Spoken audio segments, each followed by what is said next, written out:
काही गंभीर शंका देश पातळीवर आणि राज्य पातळीवर सुद्धा निवडणुकीच्या बद्दल उपस्थित करण्यात आलेल्या आहेत। विशेषतः 6 नंतर झालेलं मतदान असेल, मतदानाच्या वेगवेगळ्या मतदारांच्या फोटो बदलून, नावं बदलून झालेल्या नोंदण्या असतील, अचानक वाढलेली मतदानाची संख्या असेल, त्यामुळे काही गंभीर प्रश्न नक्कीच आहेत।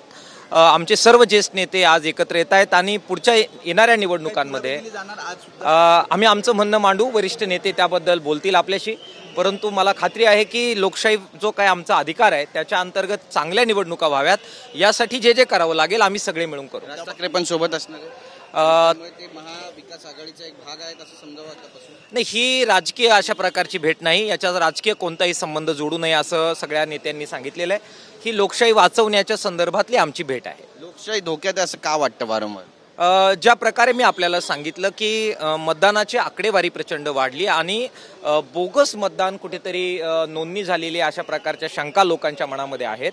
त्या शंका दूर करणं हे निवडणूक आयोगाचं काम आहे आणि त्यांनी ते केलं पाहिजे। ते त्यांचं पुरेसं झालेलं नाही आणि म्हणून लोकशाही धोक्यात आहे। निवेदन दिलं जाणार आहे, कोणकोणते म्हणजे एस चोक्लिंगमना तर भेटणार आहात किंवा राज्य निवडणूक आयोगाच्या इतर अधिकाऱ्यांना किंवा आयुक्तांना भेटणार आहात असंही कळतंय? आम्ही एकत्र तो डिसिजन करू, आता एकत्र बसून त्याच्याबाबतची सगळी रणनीती ठरेल आणि आम्ही ते काम करू। किती महत्त्वाचे म्हणजे कोणकोणते महत्त्वाचे नेते आहेत आणि किती जण आहेत? माननीय शरद पवार साहेबांनी येण्याचं कबूल केलेलं आहे, सपकाळ साहेबांनी येण्याचं कबूल केलेलं आहे, उद्धव ठाकरे साहेब येणार आहेत, त्या सगळ्यांना कोऑर्डिनेट करण्याचं काम संजय राऊत साहेब करतायत, CPIचे आमचे ज्येष्ठ नेते बरोबर असणार आहेत, आम्ही सगळे बरोबर असणार आहोत। सत्ताधारी असं म्हणतायत की आता शेतकऱ्यांना आम्ही मदत केलेली आहे, त्यामुळे विरोधकांनी किती जरी आदळआपट केली तरी काही होणार नाही।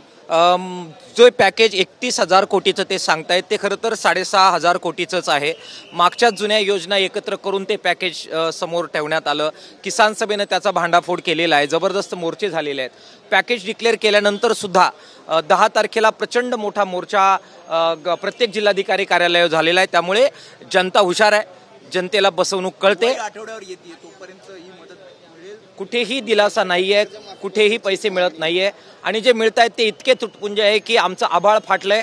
जखमेवर मीठ चोळणारी ही मदत आहे, त्याच्यामुळे ती मदत जी काही दिली जाते त्याच्यातून असंतोष आणखीन वाढणार आहे। उदय सामंत म्हणतात की शेतकऱ्यांना सरसकट कर्जमाफी दिली जाईल, ती आम्ही घेणारच आहोत। ते देणार काय, कारण त्यांनी आश्वासन दिलेलं होतं आणि लूट वापसीचा भाग म्हणून आम्ही रणांगणात असू।